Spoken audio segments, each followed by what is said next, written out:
And all America has done is produce bubbles. So we have a bubble in real estate, bubble in stocks, bubble in bonds. Everybody's happy. They think they're getting rich today. And I've never seen it so frightening. So this is going to be the biggest bubble in world history that's going to bust. I think America's going into the next depression. We're at war with Russia. Biden is going hat in hand to Venezuela and to Iran to try and get oil, but he cuts off U.S. oil. I make more money, but America is going to go broke. So in 2008, when the market crashed, Kenny and I borrowed millions and millions of dollars because they were giving away the best investments in the world. Power is the ability to do.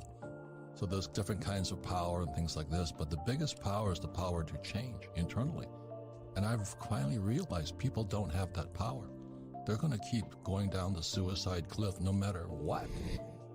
What's going on in the world today? I think you'd better step up your education, because I think we're in serious financial trouble right now. We're in serious, the repo market collapsed again, which it did in 2008. And everybody, I meet people and say, well, I'm just going to get into real estate. I'm going, now? Where were you 10 years ago when everything was moving up at high rates of speed? We had dinner a couple of nights ago. This person says, yeah, I'm going to get a real estate license. I said, now? I'm going, where the heck are these people? The Fed's going to raise rates. We're at war with Russia. What the heck are you guys thinking? When I met Ken McElroy after Rich Dad, Poor Dad back then, this was in the 2008, the repo market collapsed, Lehman went down. I'm on CNN telling Wolf Blitzer Lehman's going down because I study all this stuff. And I meet Kenny, and people are flipping houses. So I meet Kenny, and he tells me he's a real estate guy. I say, yeah, you're probably a flipper. And I hate flippers, too. I don't like flippers, and I don't like 401k salespeople. And I start talking to Kenny, and he says, no, I don't flip properties. I went, oh, my God.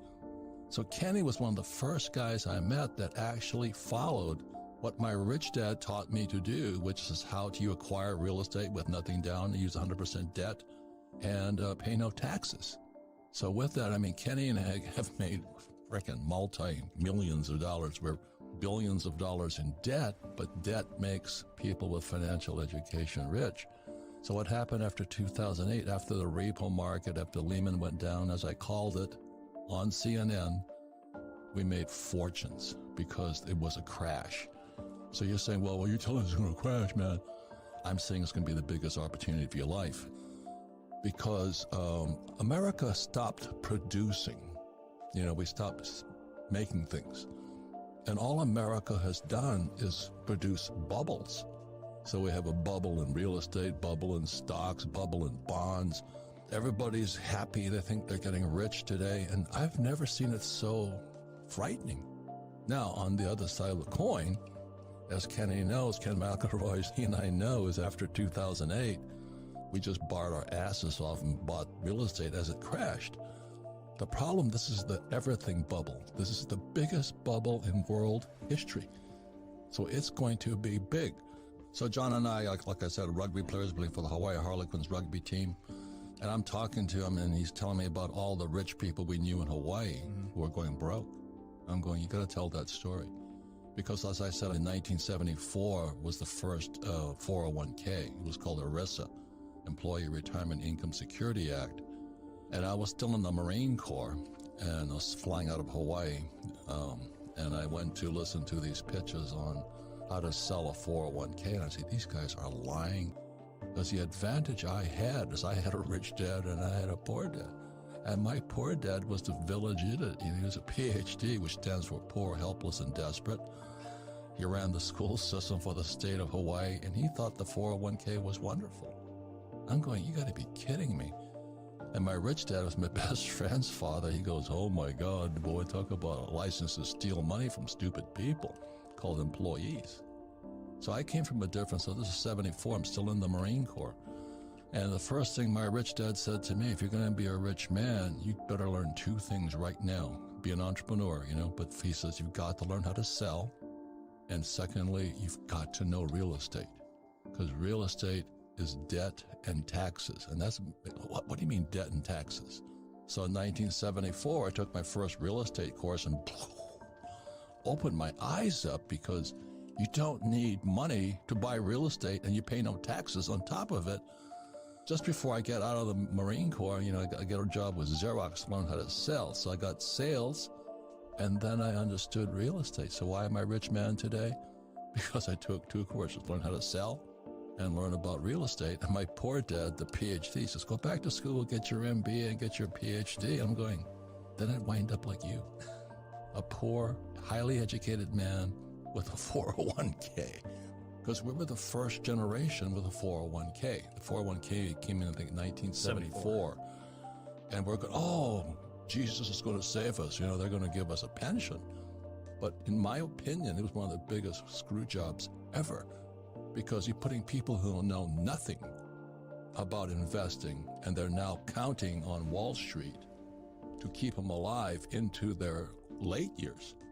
So here's this book. It's written by Ted Siddell, and he makes his fortune suing pension funds. We're going to a depression, possibly a depression. And as John talks about it, people have no money. So when our buddy Joe Biden took off the Keystone XL pipeline, inflation went through the roof. That wipes out the poor because they can't afford to eat. Because oil, I'm an oil guy, going to school to work for Standard Oil. When the price of oil goes up, fertilizer goes up. Fertilizer goes up, food goes up. So if you have a 401k, like I'd say, drop back and punt on first down. You know what I mean? Because we're not going to tell you what to do, but maybe you'll find out why you should make changes. Because the good news is that's when you get really rich. That's like if Neiman Marcus was having a sale on Louis Vuitton, every consumer would be lined up there. But I was talking to this woman the other night. She says, oh, I finally got it. I'm going to get my real estate license and start flipping real estate. And I said, this is not the time. Oh, no, I'm going to quit my job. I'm going, you got to be kidding me. But that's how stupid people are. So this is going to be the biggest bubble in world history that's going to bust. I think America's going into the next depression. We're at war with Russia. Biden is going hat in hand to Venezuela and to Iran to try and get oil, but he cuts off U.S. oil. Now, that's good news for me because I sell oil. We had Mike Maselli here this weekend, and oil went from $30 a barrel to $130 a barrel. I make more money, but America is going to go broke.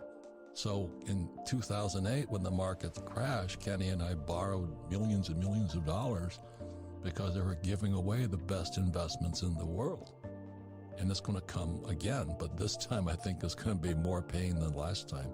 And it's really interesting because being an entrepreneur, one of the first things my rich dad taught me is this: if you're going to be an entrepreneur, the purpose of a business is to buy real estate. And people go, what? No, it's supposed to... No, you buy real estate with it. And the average person has never heard that. And I use debt and I pay no taxes. And then what most people don't know is that in 1971 is that Nixon took the dollar off the gold standard. So the dollar became debt. They could print it. And they had to raise taxes to collect the money back.